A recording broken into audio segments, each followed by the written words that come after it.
জীবন যত কঠিন হোক চলতে তবু হবে। কঠিন জীবন মেনে নিয়ে জীবন বয়ে যাবে। হয়নি জীবন কারো তো সহজ সরল এত, ভালো মন্দ জীবন পথে আসে শত শত।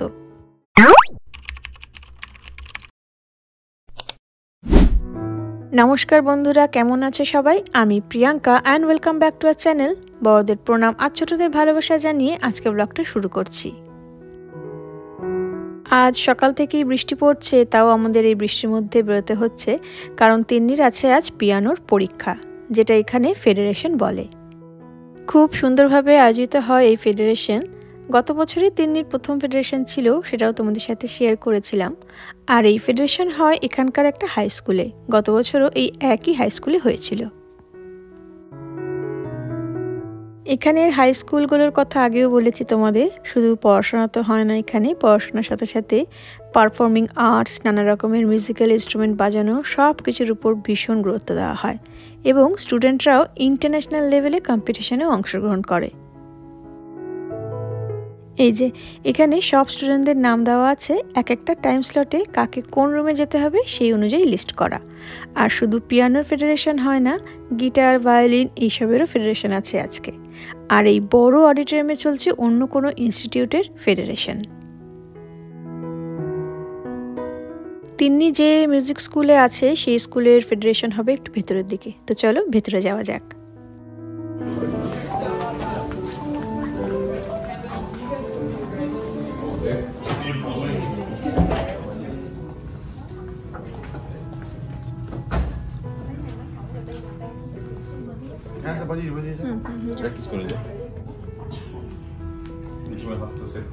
এখন এটা প্র্যাকটিস করার সময় দিচ্ছে, করে নে। আগেবার এই রুমটা ছিল কি না, মনে অন্যদিকে ছিল।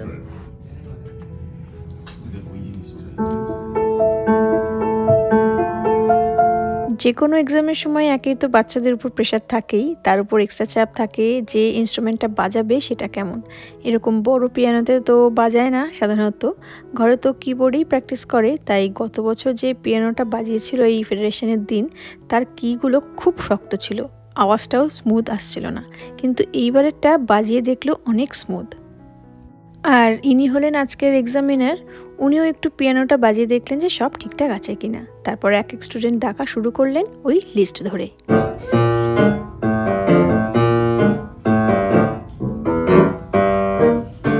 সবাইকে দুটো করে পিস বাজাতে হচ্ছিল।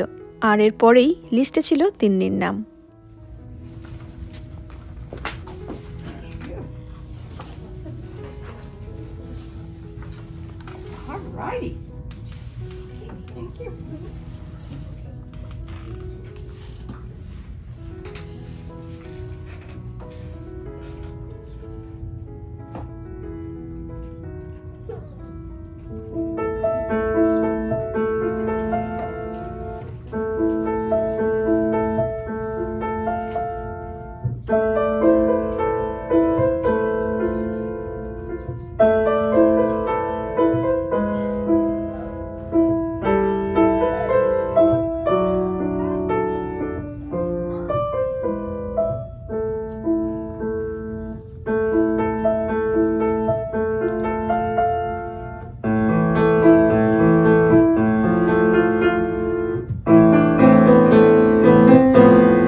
দিদিয়া ভালো বাজিয়েছে বলে বোনও খুব খুশি, সাথে আমি তো বটেই, আর ওদের বাবাও।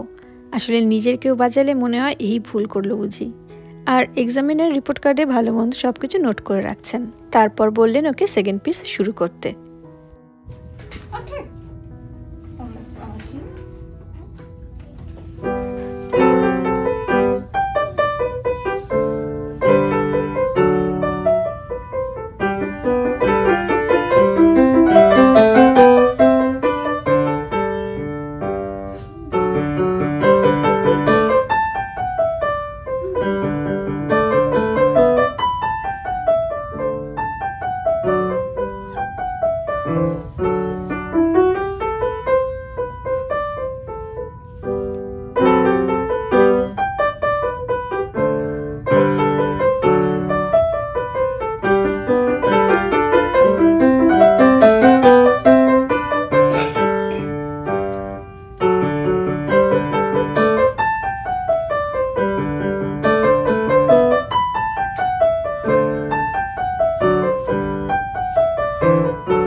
দুটো পিসি নির্ভুলভাবে করেছে বলে বাবা মেয়ে দুজনই খুশি।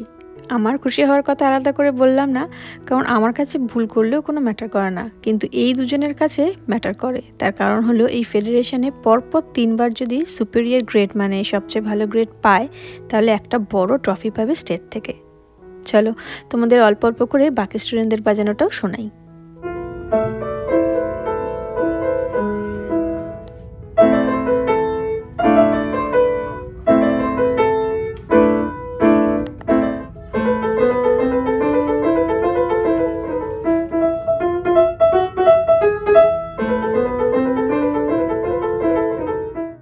কি দারুণ বাজাচ্ছে না? প্রতিটা বাচ্চাই এখানে দারুণ বাজায়। আর এই হলো আমাদের ফ্যামিলি ফ্রেন্ড সৌমেনদা অনিন্দিতার ছেলে দীপ।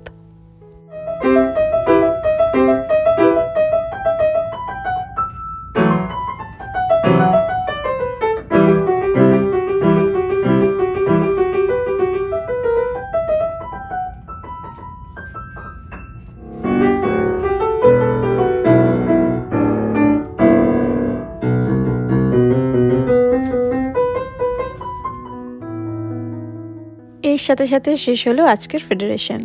এরকম মিউজিক্যাল প্রোগ্রামে আসলেই সুন্দর সময় কেটে যায়, আর এত সুন্দর বাজায় প্রতিটা বাচ্চা। তারপর আমরা এই অডিটোরিয়াম দিয়ে বেরিয়ে আসছিলাম, কিন্তু বেরোতে পারলাম না, আটকে গেলাম। 3 নির্বাসী একটি মেয়ে এত সুন্দর বাজাচ্ছিল, না শুনে বেরোতে পারলাম না।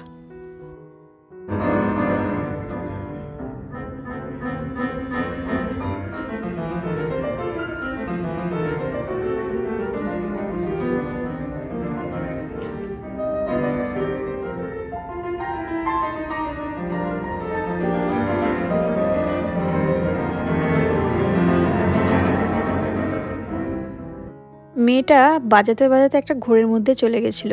তারপর ওর টিচারটা গিয়ে ওকে বললো, এবার তুমি থামতে পারো আর নিজেকে কিচ্ছু প্রুফ করতে হবে না। অসম্ভব সুন্দর বাজিয়েছে। ওর দিদিও নাকি এরকম সুন্দর বাজায়। আস্তে আস্তে ওর টিচারটার সঙ্গে কথা হচ্ছিল, তাই জানতে পারলাম। আর এদিকে যত ছবি দেখছো টাঙানো দেওয়ালে, সব এই স্কুলের স্টুডেন্টদের পারফর্মিং আর্টসের ছবি। পারফর্মিং আর্টসের জন্য এই স্কুলটা নাকি one of the best. Drama, theatre, orchestra, band, dance, Opera সব কিছুই ন্যাশনাল ইন্টারন্যাশনাল অনেক লেভেলে প্রচুর অ্যাওয়ার্ডও পেয়েছে। এখন বেরিয়ে যাচ্ছি, হয়ে গেছে 10:15 বাজে। ওর আর পিয়ানো ক্লাসে যাওয়া হলো না, তাই ওদের ডিরেক্টরকে বললাম যে আর হলো না, 10টা থেকে ক্লাস ছিল। কিন্তু ওখান থেকে বেরিয়ে পার্কিং লট অবধি আসতে না আসতেই জানতে পারলাম ওর বাবাকে তিন্নির পিয়ানো টিচার ফোন করে আসতে বললো তিন্নিকে, সে যতই লেট হোক না কেন। তাই ঠিক করলাম সৌমেনদা আর দীপের সঙ্গে একটু দেখা করে তারপর যাব তিন্নিকে পৌঁছাতে ওর পিয়ানোর ক্লাসে। বাড়ির কাছেই ওর পিয়ানো ক্লাস, তাই ওকে পিয়ানো ক্লাসে পৌঁছে দিয়ে আমাদের বাড়ি রেখে আসলো ওর বাবা রেডি হওয়ার জন্য, কারণ আমাদের প্ল্যান ছিল মন্দিরে যাওয়ার। পিয়ানো ক্লাসটা যে হবে তা বুঝতে পারিনি, আর স্যার যখন নিজে ফোন করে আসতে বললেন তাই আর না পাঠিয়ে পারলামও না। আর এদিকে একবার মন্দিরে যাবো বলে ঠিক করা, সেটাও ক্যান্সেল করা যাবে না, তাই একটু রেস্ট নিয়ে 1-1.5 ঘন্টা পর বেরোলাম আমরা মন্দিরের উদ্দেশ্যে। আমরা দুপুর 2টা নাগাদ পৌঁছে গেলাম, আসলাম ক্যাসেলবেরি মন্দিরে, বাড়ি থেকে 40-45 মিনিট মতন দূরে। পুজো দিতে আসিনি যদিও, কারণ এতক্ষণ উপোস করে এত জায়গায় ঘুরে তারপর পুজো দেওয়া আমার পক্ষে সম্ভব না, তাই শুধু ঠাকুর প্রণাম করতেই এসেছি। আর এটা ছিল আমার জন্মদিনের পাওনা, আসবো আসবো করে আশাই হচ্ছিল না। সেই কবে লাস্ট এসেছি জানো, তোমাদেরকেও সাথে এনেছিলাম সেই দশেরার দিন। আমরা সাধারণত এই মন্দিরটাতে আসি, আর হোলিতে লাস্ট দিন যে দুর্গা মন্দিরটায় গেছিলাম ওই মন্দিরটাতেই যাই। এর থেকে বেশি আর ভিডিও করে তুলতে পারবো না, তাই দেখা হচ্ছে আবার ঠাকুর প্রণামের পর। দর্শন হলো, এখানে আসলেই মনটা কেমন ভালো হয়। সে নানা প্রান্তে সব ঠাকুর রয়েছেন, তো ভাইবটাই আলাদা। হ্যাঁ, খিদে পেয়েছে, এখানে খেয়ে নেবো ক্যান্টিনে ইডলি ধোসা সাম্বারা। চলো, তিন্নি হয়েছে তোমার? এদেশে সব মন্দিরের ক্যান্টিনগুলোতে সাউথ ইন্ডিয়ান ডিশগুলো দারুণ বানায়, তাই এখানে আসলে ক্যান্টিনের খাওয়াটা কখনোই মিস করি না।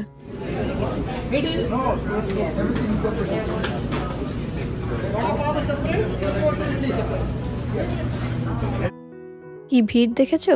এখানে যে সবাই পুজো দিতে এসেছে বা আমাদের মতন ঠাকুর প্রণাম করতে এসেছে তা নয়, অনেকেই উইকেন্ডে জাস্ট লাঞ্চ করতেও আসে, আবার অনেকে খাবার প্যাক করে নিয়ে যায়। আর সাম্বারটা এখানে এত ভালো বানায়, লোকে শুধু সাম্বারই প্যাক করে নিয়ে যায়। বাইরে খুব ভিড় ছিল, তাই আমরা ভেতরে অডিটোরিয়ামে চলে আসলাম। ধোসা নিয়েছি, আমার সবসময় ধোসাটাই বেশি পছন্দের। শুরু কর। ও নিয়েছি ইডলি আর বড়ার কম্বিনেশন, আর ছোট নিয়েছে শুধু ইডলি, সাথে আছে কোকোনাট চাটনি আর সাম্বার। কেমন? ভালো।